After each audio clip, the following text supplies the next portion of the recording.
slowdowns that we're seeing around the country as a result of an increase in cases. People tend to focus on the growth rate. The big issue is the depressed level of spending and income in the economy, which is reflected in the level of the unemployment rate of around 10%.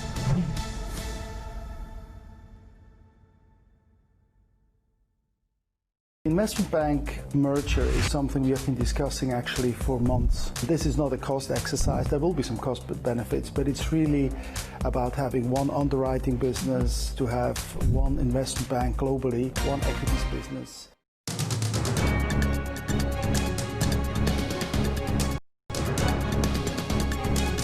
This is Wall Street Week. First it was Jersey, California, and Texas. And now the coronavirus crisis has moved on to the Midwest. The question is, what comes next? And what do we do to make sure we get the economy again safely? Which is what we asked Dr. Steve Corwin, CEO of New York Presbyterian, the largest hospital group in the New York area. I think likely in tamping down the infection number. I think we had the debate over social distancing, which was unfortunate. That maintenance of masks, maintenance of social distancing, getting infection down was reopening. As we reopen the economy, still you want it in as prudent manner as possible, as well as other venues. Germany thinks that have to be because they control pandemics. Then progress on it seems like almost every day we have a new report. Like Abbott Labs has something out there, 15, and doesn't cost very much money. Are we making substantial progress on testing? Not as much as I would like. We still have issues with things that do as much testing. But let's point from tests an hour. We have we can do batch testing where we do 3 tests a day. So the reagent for it with these machines turn around for us, and we get these things done quickly. The public ought to be mindful that point of things sound, but ultimately you want to be able to do a high volume of tests on a frequent basis. You want a low enough level of infection so that if you identify an infection, you can do contact tracing and then test the contact traces in a 3 to 5 day period to make sure they're not infected. That's the key. I thought it was unfortunate that the CDC came out with guidelines for less testing. You need more testing, and I don't think there's much dispute, at least in the scientific community and the people I've been speaking to, about that. Well, I wonder about that. I mean, you're a doctor. You Que je head up puisse one voir of ce the film major est important. hospitals in the country. You can sort of sift through this. For those of us out here in the real world, how do we figure out what the truth is? Because as you say, CDC came out and said you don't need to test people who are asymptomatic. We had a flurry of people, experts, come out and say, no, that's not right at all. Are they undermining their own credibility to some extent? And then we have this convalescent plasma thing where the government says it's just fine. Now we hear NIH says, well, I'm not sure we know. I think it was very unfortunate, and it does undermine the credibility of the FDA and the CDC.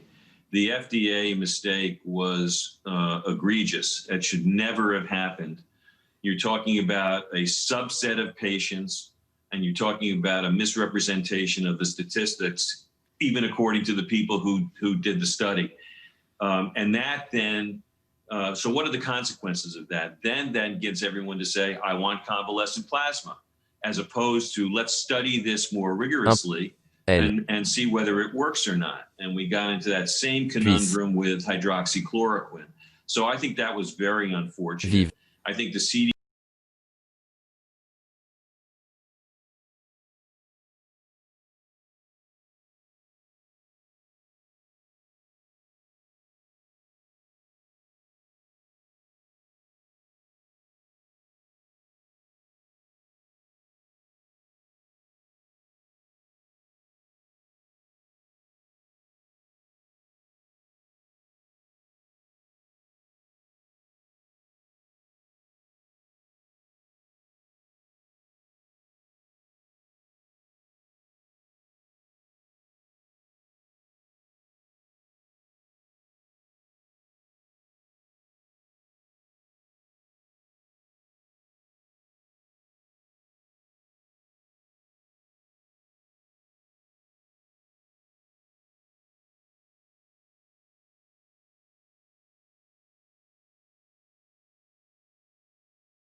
quite frankly, that was unfortunate as well. Il est important qu'ils deviennent meilleurs. We need to rigorously test various therapies to see if they work. We need to do the rigorous testing on the phase 3 of the vaccine trials to make sure that if we're going to inoculate and mass inoculate, that works. And there can't be evidence that this is politicized. Corwin, of course, a physician. You were chief of medicine before you were CEO, but you are CEO now, and you've got a really big company, a business to run. You've said before that your company may lose as much as $1 billion out of operating income because of the coronavirus this year. How are you doing financially? And in particular, there was $100 billion appropriated in the CARES Act to go to hospitals. Did you see some of that money? We did. We'll lose in the $200 to $300 million range through June, and that's far less than we would have lost had we not received the CARES money. We've advocated that the Medicare advances for all hospitals around the country, rural and otherwise, be converted into grants. That would help as well. We still are anticipating a loss anywhere between $700 million and $1 billion towards the end of the year. I do have concerns about critical access hospitals, rural hospitals, and safety net hospitals that do not have that ability. And so, as with other industries, I think you're going to be seeing a shakeout in this fall in terms of layoffs and potentially even bankruptcies, especially if the economy is not coming back and more people are out of jobs.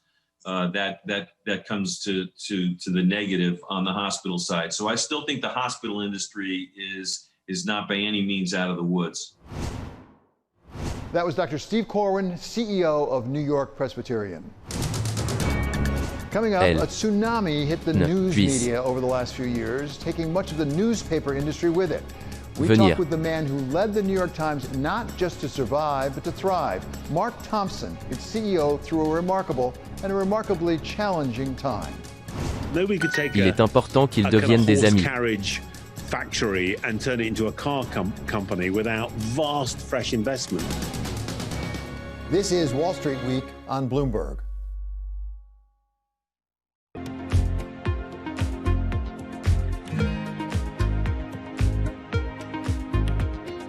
Amis.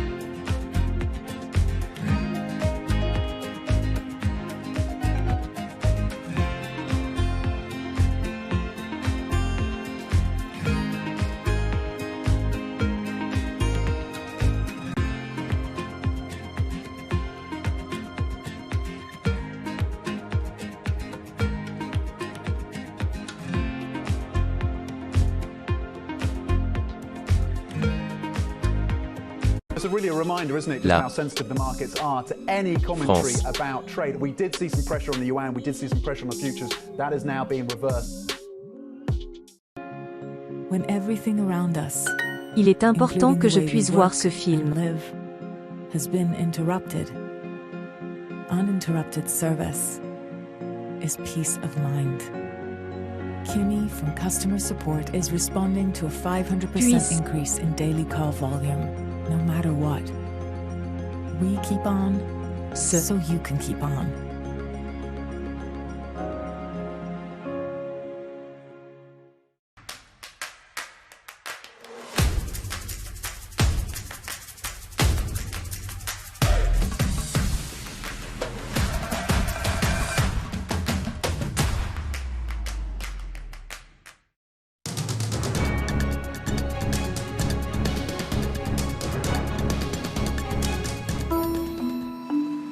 Many traditional print newspapers have been driven to the point of extinction as online offerings from companies like Google and Facebook draw audiences away, and with them, the advertising dollars that are their life's blood.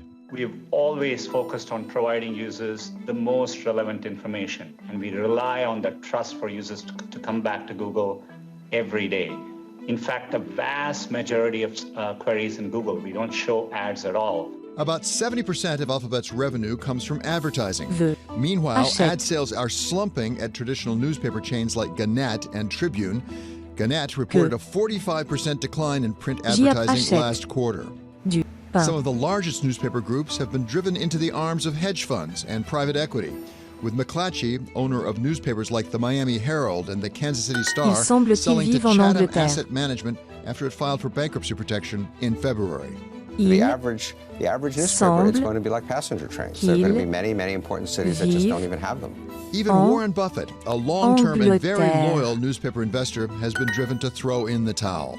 The world has really Vive la changed in France. the media and communications world. I love newspapers, but that doesn't mean I think they're going to do better. Il est important qu'elle vive. In January, Buffett's Berkshire Hathaway gave up on the struggling Il est business after important qu'elle selling its vive. portfolio of 31 Important. local newspapers QAppelle. for $140 million in Vive. cash to publisher Lee Enterprises. The pandemic is making a Il bad est important situation qu'ils even deviennent worse meilleurs. for local newspapers. According to the Financial Times, at least 38,000 news workers in the est United States, from journalists important. to commercial staff, Q have apostrophe. been furloughed, Il laid off, or taken pay cuts deviennent. since March. I personally, unfortunately, Meilleur. think that we will see another significant wave of bankruptcies across corporate America as that plays out. Il semble qu'elle ne puisse venir. But for all the difficulties experienced by most of the traditional newspaper business, the New York Times over the past 8 years has managed to embrace the future. And we asked its CEO, Mark Thompson, how he went about doing it. There were 4 revenue streams when I arrived at the company, still are today. Print advertising, which once had been more than 80% of the total revenue of the company had been print advertising and subscription.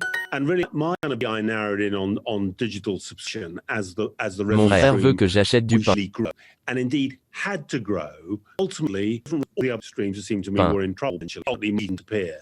Most newspaper people, as you and I both know, in the United States had said, look, we made the mistake early on of making this free on the internet. There's no way we can charge with it. With the possible exception of the Financial Times, maybe the Wall Street Journal, because it's a specially business publication. So what you did may have been simple, but it was not what most people thought would work. That's true of our industry, but if you step back, I mean, Reed Hastings was thinking some thought about high quality Il est TV important in qu'elle relation vive. to Netflix. Daniel Ek and co at Spotify were thinking the same about music, that there was a way of getting great entertainment or great music to the world's Il semble public, qu'il vive and en enough people Angleterre. out there would pay for it to make a great business. And really, all we're really doing, I think we're part of a broader trend towards direct digital relationships with people who want really good stuff. And that's an entire sector which is growing very rapidly. There was once a really big market in paid news in America, and it wasn't just the New York Times. It was local newspapers, it was metros, it was magazines, and all the rest of it. People paid billions and billions of dollars as subscribers and buying these products from newsstands. There's no reason why that market can't be recaptured, it seems to me. But how would that happen, Mark, as a practical matter? Because when you came in, the New York Times still had a very robust newsroom, directed toward print largely, but very robust newsroom. A lot of newspapers across the country, these are regional as well as local papers, really have had to cut back so far. They've let those newsrooms go. Is it possible at this point to rebuild that? Can your model apply beyond the New York Times, I guess is what I'm asking. And the answer is, because so few people have even tried it, I don't think we know. But to me, I mean, I think there's one basic big caveat, which is this is a kind of horse and buggy to automobile moment. And that requires capital. You have to risk some money, you have to invest to make the change. But assuming someone wants to invest, I don't see at all why, if you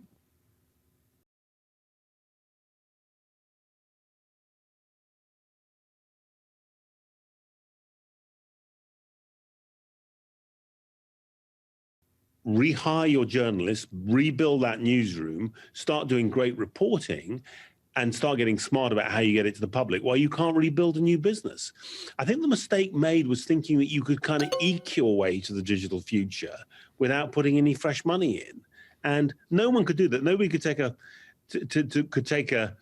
kind of horse carriage factory and turn it into a car company without vast fresh investment. And this is one of those periods in media which is very capital intensive. It requires lots of money. But for people who are prepared to put the money in, I think there are great businesses to be built. But the other thing we saw was people take a look at Facebook and Google and say they're so massive, their audience is so large, we have no choice but to go through them. We have to hitch our wagon to them, even though they will have the direct relationship with our subscriber, our customer. I mean, even New York Times flirted with it for a time. So is it possible for people to do this directly? I mean, you have a direct relation to the subscriber. And we believe that although digital social media, Facebook and the rest of it, Google search, and all of these platforms are really important in people finding our content, hearing about the Times and making sure our journalism is really influential, that we really needed a kind of trail of breadcrumbs from these other platforms back to the mothership, back to the New York Times experience. And we need to get smart about guiding people. So even if they heard about us, found about us, read their first pieces on these platforms, more and more they'd come to us. And to your broader point, I want to say that a few years ago, recorded music went through a very similar kind of complete crisis of confidence and assumed that other people, they worried about Apple, they worried about pirates, they worried about YouTube and so on. Other people, in the end, were so powerful they couldn't rebuild their business. But about 2 or 3 years ago, I think 2017, the global recorded music industry started growing its revenue again. Hasn't got back to its peak yet, but that's now looking like a strong industry. And there's no reason why the news industry can't bottom out and start rebuilding. Mark, we do have an election coming up this fall. You may have noticed. I've heard that. Exactly. And I wonder what you think about covering this election. I mean, things have gotten more and more partisan, more and more divided in this country. You come from Great Britain, and certainly the BBC really tries to be neutral, even though the government may not always agree that it's neutral. But on the other hand, you have newspapers that are decidedly partisan. Is there still room for an impartial newspaper here? Let's be honest. Some people think the New York Times already has moved left of center. Well, in its opinion pages, and in particular in its editorials, the New York Times does host opinions and its own editorials, its leader columns, as it were, the opinion of the New York Times, or at least its editorial board, does definitely lean left. In its news pages, it strives to be very objective. But and you know this as well as I do, to someone who's got very strong political opinions, who's got a very clear ideology, impartial looks partial. Impartial looks like it's hostile because it's not agreeing with everything you believe and you say. And the truth is, when politics are very polarized, almost no one wants impartial news. What they really want is news which helps their side. My view is we just have to be patient. That was Mark Thompson, outgoing CEO of the New York Times Company. Coming up, breathing more life into the economy. The Fed has done what it can do. What do we need from the Congress? We talk with Republican Congressman Patrick McHenry of North Carolina. Fiscal support is necessary because of the voluntary